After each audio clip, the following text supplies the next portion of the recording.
Contrarians, welcome back to the Encrypted Capital recap for Monday, September 13th. First off, just want to say it's good to be back. Took another week off or so. Been pretty busy at the office. So let's dive right into it. Tezos is up 24% on the back of Doja Cat NFT launch. Once again, another rapper getting in on the NFTs. This article was written on September 10th, and then shortly thereafter, Doja Cat hosted the MTV Awards yesterday, and so we've had some positive price action. Let's go ahead. We'll take a look at the charts here real quick. You are looking at Tezos trading around $7.63 on that last dip here. We were down at about $4. And I have this circled right here because I wanted to let you guys know that you guys should join our Discord. We are going to start opening it up to the public now. And just so you guys can see what's going on here, sometimes we put these gems here in the chat. On September 9th, I mentioned that I took a low leverage cross margin long on XTZ. And so September 9th was this circle right down here after the drop. And right now we're sitting in profit with margin, and it's low leverage margin, but 104%. So highly recommend you guys join the Discord. You won't be disappointed. We also talked about Tezos all the way back on March 21st in our newsletter. So sign up for that. Got a free version and a paid version. That was right back here, March 21st. So right around $3.80. We were speaking about it. So we definitely know what we're talking about. Check us out. We're not going to mislead you like these upcoming tools like Mark Cuban. We do not try to sway the public one way or another. We don't have that big of bags. We're not billionaires. So sign up for the newsletter. Definitely could be valuable to you. Like I said, free version and paid version. So back to Doja Cat real quick here. Doja Cat had mentioned, well, first off, she's got like 3.4 million followers on Twitter, 14.3 million on Instagram, which is huge. And so now, of course, she, like every other rapper, is launching their NFT, and it is powered on Tezo. So like I said, that was a few days ago, and since then it has climbed. This is the type of shit she's putting out here. I don't even know what this is. Looks stupid to me. I see no place for NFTs for art right now unless you actually have, unless I could go ahead and get the actual painting sent to me. This digital image is all bullshit in my opinion. You got the Rob Gronkowski shit. You got, what is it? Tom Brady. All these guys getting on the game. Steve Aoki. Terrible DJ. All these guys are releasing NFTs, and you're really not getting much for it. You're going to have to find someone more stupid than you to go ahead and buy what it is you just bought. You're going to get way better gains in suppressed assets.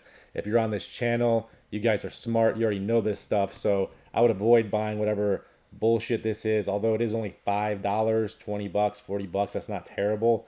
But what are you really getting? I mean, I can go ahead and take a screenshot of this image and I'll email it to you. Same exact thing in my opinion. Like I said, find the suppressed assets. I don't even know what the hell that's supposed to be. Wind, water, Nemesia, flame lily. Sounds horrendous.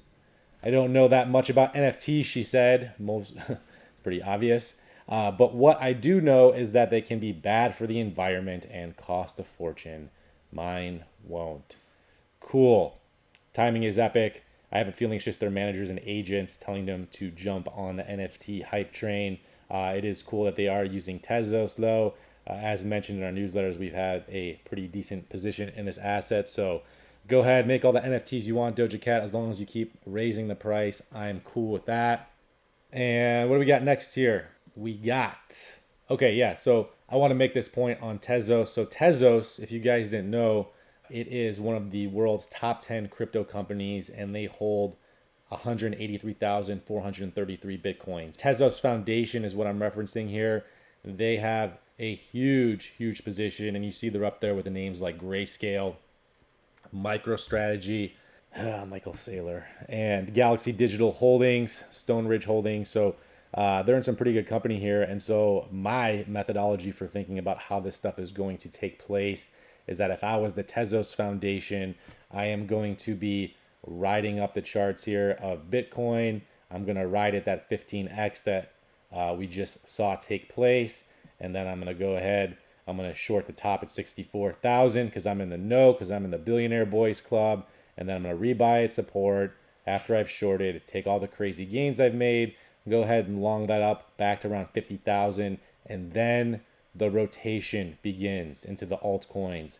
As you know, if you've been following our channel for any length of time, the way to really compound your wealth is to get your gains, your compounding gains, and stuff them into other suppressed assets. And so we see this happen every single cycle. Doesn't matter what cycle it is. The OGs will remember that when we were back in the day when all this stuff was first going in 2012, 13, the rotation, there was only a handful of coins. You had Bitcoin, you had Litecoin, which was number 2. We got some news on Litecoin coming up here today as well. But you had Litecoin, Namecoin, Peercoin, I believe, what was the other one? Feathercoin. Feathercoin was one of them. I think there was like a Tetracoin or something. I don't know. The OGs will remember. But back in the day, you guys had like 5 cryptos. And how it worked was, I remember I had more Litecoin than my buddy, and he was bragging that he just made a killing in Bitcoin. I had some, but not as much as him. And then sure enough, the rotation happened from Bitcoin into Litecoin. And then I had the bragging rights. And that's how it works. So compounding gains, make your money in an asset, dump it into the next one. And if you are lucky enough to know the pattern of when these things pop off, you will be able to really compound your wealth. And keep in mind, last bull cycle, and I know I've seen a couple people mention this already, that when Litecoin took off and reached its high that very same day or within 24 hours, the rotation, the people that were in the know, rotated into XRP, and then XRP had that crazy run up, and that was the highest gainer, and it was the last coin to pump. So think about it mathematically. You've made all of your gains going throughout all of the cryptos. You've cycled in and out of who knows how many if you know the order. And then the very last crypto pumps the hardest, ensuring that you make the most money possible. That is the game. If you guys don't know the game, go ahead, find my videos. It's called The Game of Deception. I'll link it at the end of the video. You guys can go ahead and click on that. It basically goes through all the stages of pumps, how it works, the test pump, the actual pump, the reallocation, etc., etc. Very, very interesting. If you're new to the space, highly recommend checking out that video. Next up, we got Fed Presidents Kaplan, Rosengren to sell individual stock holdings to address ethics concerns. Now the Federal Reserve presidents somehow have ethics. Crazy, I know. But I saw that Blockchain Backer had mentioned this in his video, so I wanted to point it out.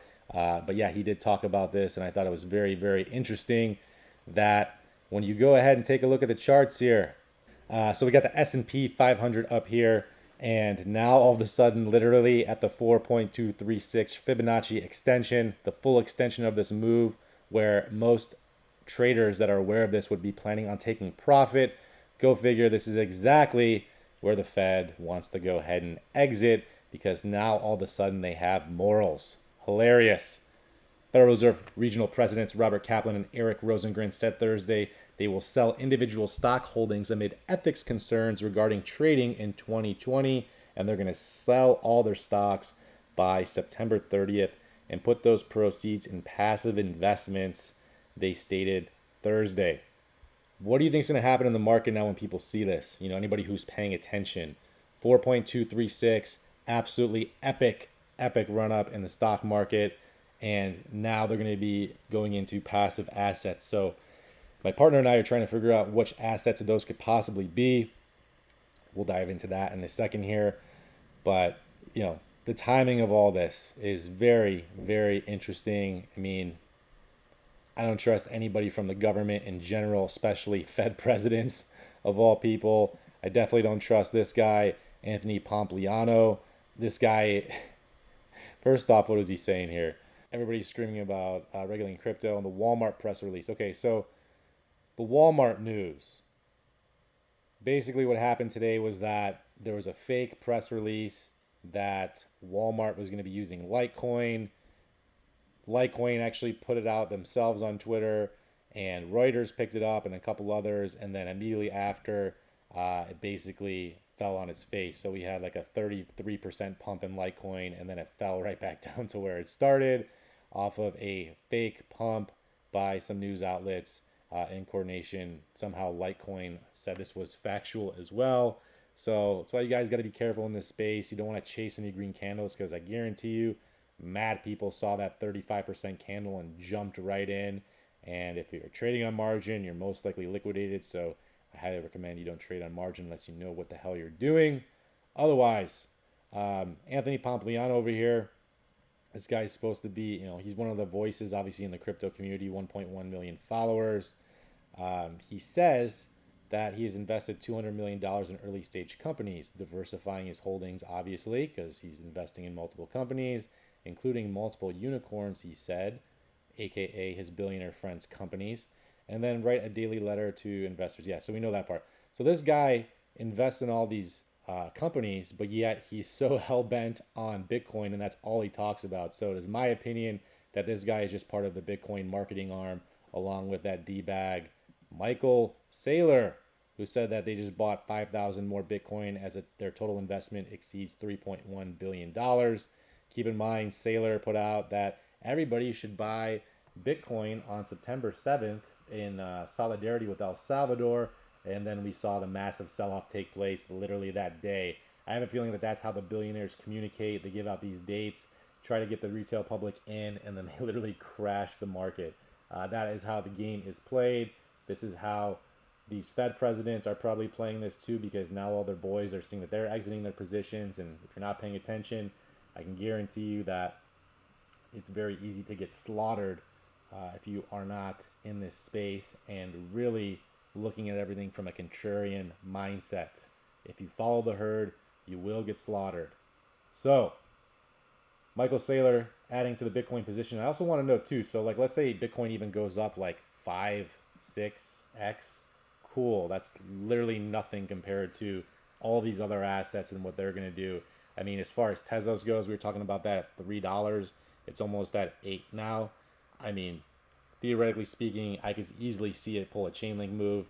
A 10x from here would be a no-brainer. I mean, it could even go way higher than that. I mean, past $100 would be epic, but definitely somewhere in the high double digits would be my opinion. So we were talking about where will the Fed potentially stuff their assets. First up, we got gold. Okay, gold retrace on the last big dip. Okay, 44%. I have no problem tolerating a 44% drop. It's when it's 80 to 90% if I'm going long term. That gets to be a little rough. Even if you are confident in what you're invested in, it still sucks to see 100 grand go down to like 10, okay? But 100 grand going down to 66,000, I'm okay with that. If I'm going long term, that's fine. And that's assuming that I bought the top, which definitely don't want to do. In my opinion, right here, what we're seeing is a little bit of consolidation near the top of the previous highs here. And if we do move north, this is where, if I was the Fed presidents, I would start stuffing my crazy gains that I just had from that epic bull run. I would start stuffing them into gold and silver, as we are anticipating the dollar falling here. And if the dollar does fall, they will look at gold and potentially crypto as a safe haven. So gold would be on the top of my list. A lot of people are saying silver, and that's what I was thinking too after looking at the charts here. And I think I'm still bullish on both, but I do think that you can get better gains in silver. The only caveat is that you're basically going to have to be looking at potentially a 78% drop here. I have this mapped on the chart here. It looks like it got removed, but from the top of silver, yes, 77%. So can you handle a 77% drop? Maybe. Most people can. But because silver is used in everything, and we know that JP Morgan has been accused of rigging the metals market time and time again, it's my opinion that whenever they're ready to let this thing fly, it's going to go absolutely parabolic. And I mean, it's at $23 right now. To go back and hit 50, it would be a no-brainer.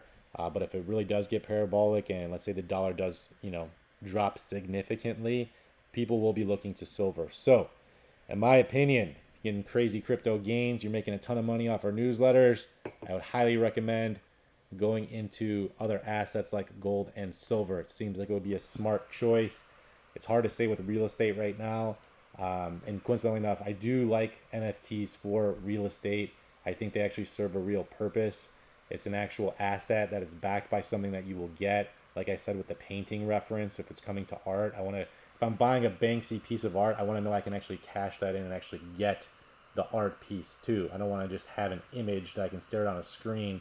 I can go pull up Google Images if I want to do that. I want the actual piece. I want the actual house. So NFT is great for that. But like I said, with the real estate market going on, I've seen a couple different stories here. I've seen this guy Mark Moss on YouTube was he was comparing how, yes, if you're looking at the dollar to real estate, it's priced a little bit higher. But if you're actually comparing like the real estate to like gold or silver, it may not actually be so overvalued. So hard to say. I guess if you're turning it into a income generating property, if you're not just buying a house to live in it, if you're actually going to be using it to rent out, at least you'll be having money coming in, even if you do lose on that asset, as far as the dollar value goes, temporarily or while the market corrects. So I would be looking at gold and silver for diversification of crypto gains. And then if the dollar does crash, there will be a time that the dollar does come back up stronger. And so it may be a good idea to actually have some of that stashed away in dollars as well. So not financial advice, I'm just to do with a microphone, but definitely something to look into.